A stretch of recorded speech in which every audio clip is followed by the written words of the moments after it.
Hi all. ఇప్పుడే ETV విన్‌లో రీసెంట్‌గా స్ట్రీమింగ్‌కొచ్చిన 'మోగ్లీ' అనే మూవీ చూసా. స్టారింగ్ రోషన్ కనకాల, వాయువ ఆశ అండ్ బండి సరోజ్ కుమార్. ఇంతకీ మూవీ ఎలా ఉందంటే, నాకైతే మూవీ హాఫ్ బేక్డ్ మూవీలా అనిపించింది. ఫస్ట్ 40 మినిట్స్ కూడా చాలా యూనిక్‌గా, రిఫ్రెషింగ్‌గా మంచిగా అనిపించింది. తర్వాతంతా కూడా ఏంటేంటో జరుగుతది. నాకసలు ఏం అర్థం కాలేదన్నమాట. ఇంకా interval okay.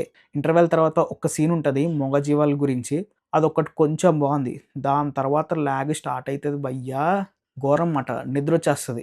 Movie run time గూడా చాలా ఎక్కువ. 2 అవర్ 45 మినిట్స్ ఎంతో ఉంది మాట. నేను తట్టుకోలేకపోయా అసల. పడుకొని పోతానేమో అన్న ఫీలింగొచ్చింది. కానీ చాలా బలవంతంగా చూసామాట. ఓకే. తర్వాత ఏమన్నా చేంజ్ అవుద్దేమో, మారుద్దేమో అని చూసా. ఏం లేదు. నాకైతే సెకండ్ హాఫ్ అసలు నచ్చలే మాట. యాక్చువల్‌గా ఈ మూవీలో ఏంటంటే పెర్ఫార్మన్స్‌లన్నీ బావున్నాయి. మ్యూజిక్ మంచిగుంది. సాంగ్స్ బావున్నాయి. డైరెక్షన్, సినిమాటోగ్రఫీ అన్నీ కూడా మంచిగానే ఉన్నాయి. కానీ ఎటొచ్చి ఏంటంటే ఈ మూవీకి ప్లస్ అండ్ మైనస్ ఒకటే మాట. అదేంటంటే 'బండి సరోజ్ కుమార్.' యాక్చువల్‌గా ఈయన మీద నాకు మంచి రెస్పెక్ట్ ఉంది. ఈ ఇండిపెండెంట్ మూవీస్ అన్ని నేను యూట్యూబ్‌లో ఎప్పుడో చూసామాట. బావుంటాయి. కానీ ఏంటంటే ఆ క్యారెక్టర్ సేమ్ దీంట్లోకొచ్చేసినట్టు అనిపించింది. అదొకటి. నెక్స్ట్ ఏంటంటే ఏ సీన్ చూసినా సరే తన వేలో పెర్ఫార్మ్ చేస్తూ ఉంటాడు. అది కొంచెం స్లోగా ఉంటది. అది కొంచెం లాగ్ అవుతున్నట్టు అనిపిస్తది. చాలా సీన్స్ అలాగే అనిపించాయి నాకు. కొన్ని సీన్స్ తిన వల్ల బావున్నాయి అనిపించింది. ఎస్పెషల్లీ ఓపెనింగ్ సీన్ అయితే మంచిగా అనిపించింది. అది ఎందుకు పెట్టారో నాకు తెలీదు గానీ ఓపెనింగ్ సీన్ అయితే బావుంది. మాక్సిమం సీన్స్ అన్నీ కూడా ఈయనొచ్చినవి సీన్ కొంచెం బావుంది. తర్వాత ఏంట్రా ఈ లాగ్ అన్న ఫీలింగ్ వచ్చిందన్నమాట. మరి నాకెలా అనిపించిందా? మిగతా వాళ్ళకి ఎలా అనిపించిందో నాకు తెలీదు గానీ మెయిన్ అయితే నాకది అనిపించింది.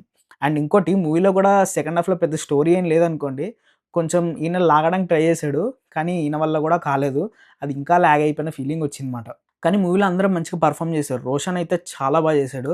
అండ్ హీరోయిన్ గూడా ఎక్సలెంట్‌గా చేసిందన్నమాట. తను మూవీలో డెఫ్ అండ్ డమ్ క్యారెక్టర్. తన ఎక్స్‌ప్రెషన్స్‌తోనే మొత్తం అన్ని సీన్స్‌ని పండించాలి. తనైతే తన వర్క్‌ని చాలా పర్ఫెక్ట్‌గా చేసింది. కొన్ని సీన్స్ అయితే ఆ హీరోయిన్ ఎక్స్‌ప్రెషన్స్ కోసం చూడొచ్చు. అంత బాగా చేసిందన్నమాట. ఈ మూవీ చూసినంత సేపు నాకొక పాత సినిమా గుర్తొచ్చింది. అదే మన నితిన్‌ది 'జయన్' సినిమా ఉంటది కదా! సినిమా చాలా బావుంటది. అది పక్కన పెడితే ఎక్కువగా మూవీ యొక్క ఇన్‌స్పిరేషన్ అయితే నాకు దీంట్లో బాగా కనిపించిందన్నమాట. నాకు పర్సనల్‌గా అలా అనిపించింది. నా పర్సనల్ సజెషన్ ఏంటంటే నేనైతే మూవీని రికమెండ్ చేయను. లేదు ట్రై చేస్తా అంటే చూడండి. ఫస్ట్ 40 మినిట్స్ చూసి మూవీ ఆపేయండి. ఆ ఫీల్‌తో మంచిగా ఉంటదన్నమాట. లేదు తర్వాత కూడా చూస్తా అంటే ఇంకా మీ ఇష్టం మాట. సర్లే ఎన్నెన్నో అనుకుంటాం. అన్నీ జరగవు కదా! నాకైతే అలా అనిపించిందన్నమాట. అది. సరే మరి నెక్స్ట్ వీడియోలో మళ్ళీ కలుద్దాం. అంతవరకు బాయ్.